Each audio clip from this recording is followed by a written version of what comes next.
flying, say, from Chicago to San Francisco. It's about the same. So people don't understand this, how huge Brazil is.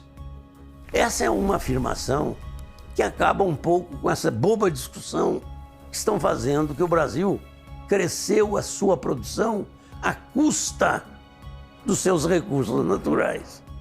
É mentira.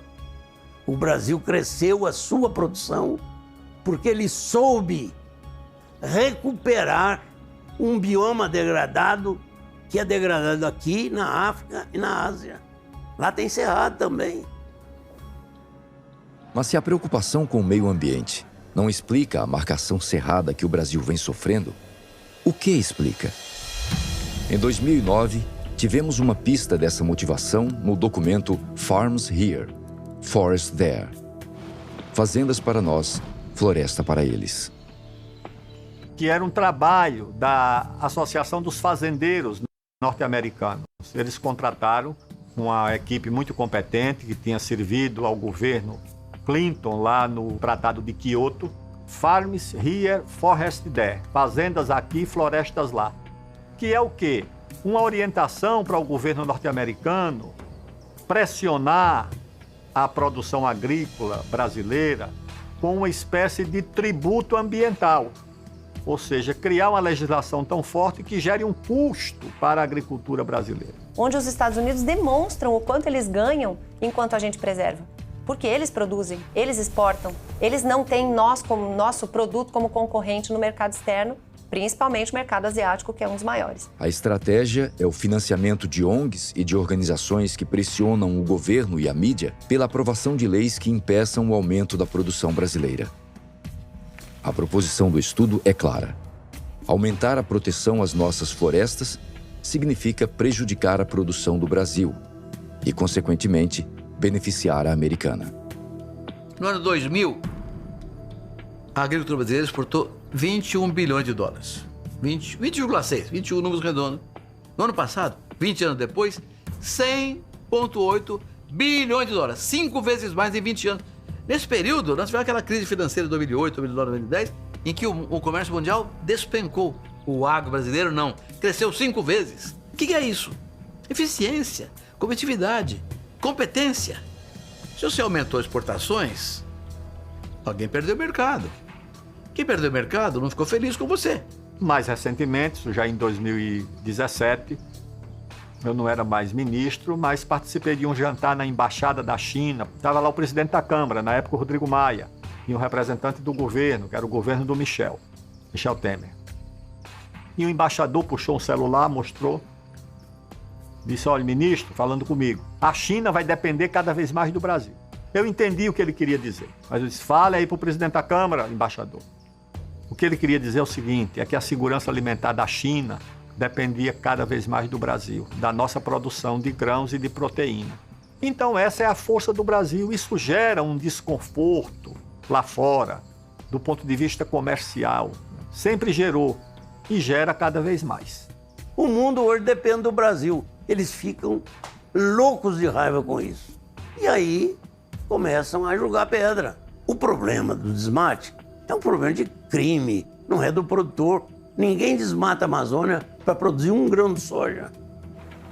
No Brasil, uma única safra basta para alimentar 5 vezes a população brasileira. Nossa agricultura produz, em um só ano, o suficiente para 1 bilhão de pessoas. O que é que isso incomoda os produtores americanos e europeus? Incomoda da seguinte forma. Primeiro, o Brasil tem uma agricultura muito competitiva. Então vai subtraindo o mercado dos americanos e europeus. Esse é o primeiro problema. Você subtrai mercado da carne, da proteína, do grão, do milho, da soja. Qual o segundo problema? O segundo problema é que, além de subtrair mercado, você derruba o lucro. Por quê? Porque com preços melhores, você derruba os preços internacionais. Então o americano, o agricultor americano e o europeu olha e diz: ó, esses caras já me tiraram a parte do mercado. Agora eles estão derrubando a minha lucratividade, porque estão derrubando os preços. E o terceiro problema, o governo americano, o francês, o holandês olha e diz o seguinte: estão obrigando a gente a gastar mais com subsídio. Você entendeu como é que se integra a ideia de que a agricultura brasileira prejudica a agricultura europeia e americana? Por causa disso, tira mercado, reduz lucro e aumenta o subsídio que eles são obrigados a oferecer. Então, diante disso, eles vão para cima mesmo, não tenha dúvida nenhuma.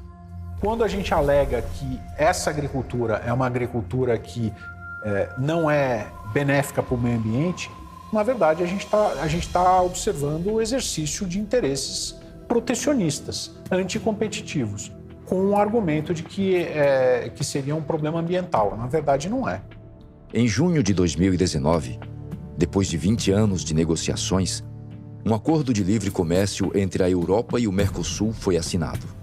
Seria o maior acordo na história da União Europeia, economizando cerca de 4 bilhões de euros em tarifas para os exportadores.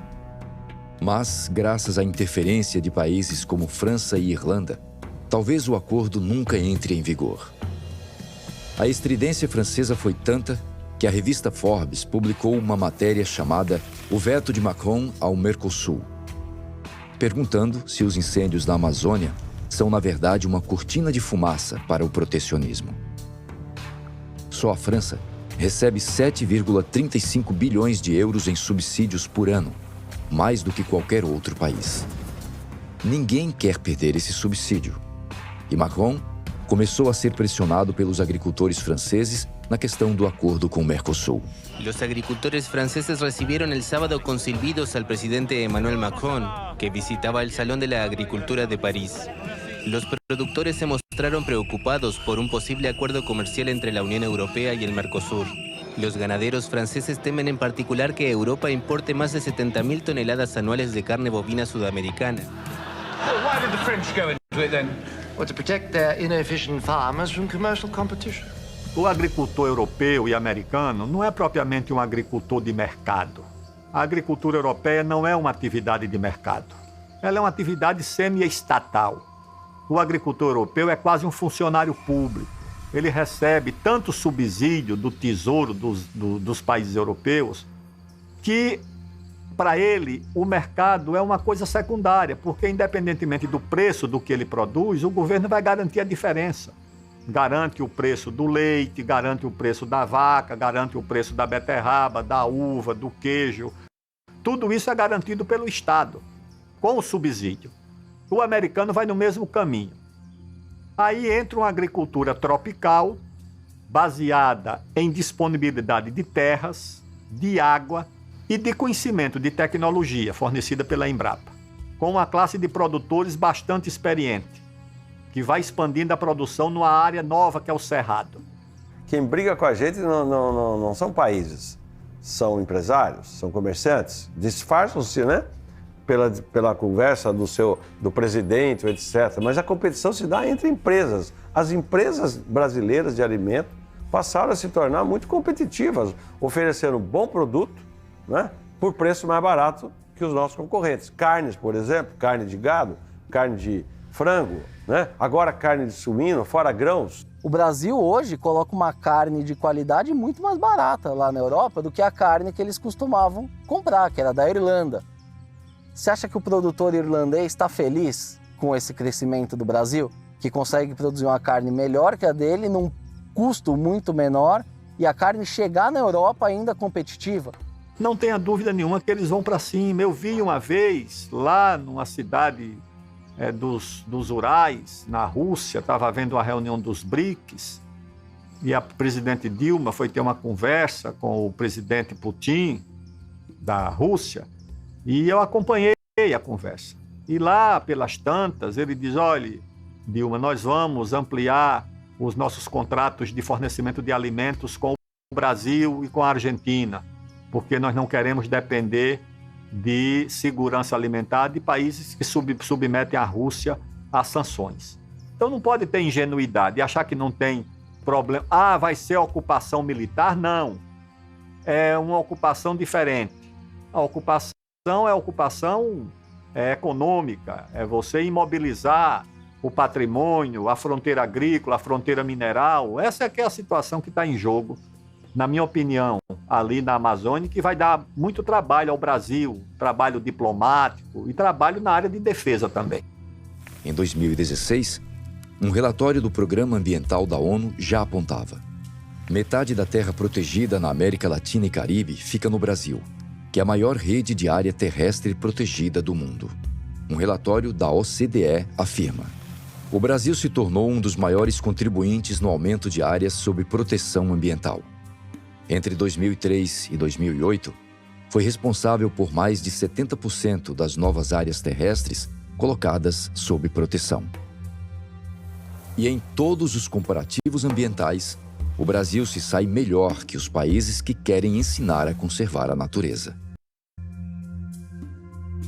O Brasil estava sendo sabotado economicamente com a desculpa de proteger o meio ambiente. A arte e a arquitetura grega refletem uma preocupação que estava sempre presente entre os gregos: a preocupação com a escala e a correta proporção das coisas.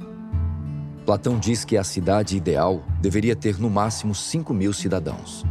Aristóteles diz que todos os cidadãos deveriam poder se reconhecer de vista. Hipódamo de Mileto, considerado o pai do planejamento urbano europeu, diz que o número ideal de cidadãos de uma cidade é de 10.000. Obviamente, o mundo abandonou essa escala e essas convicções há muito tempo.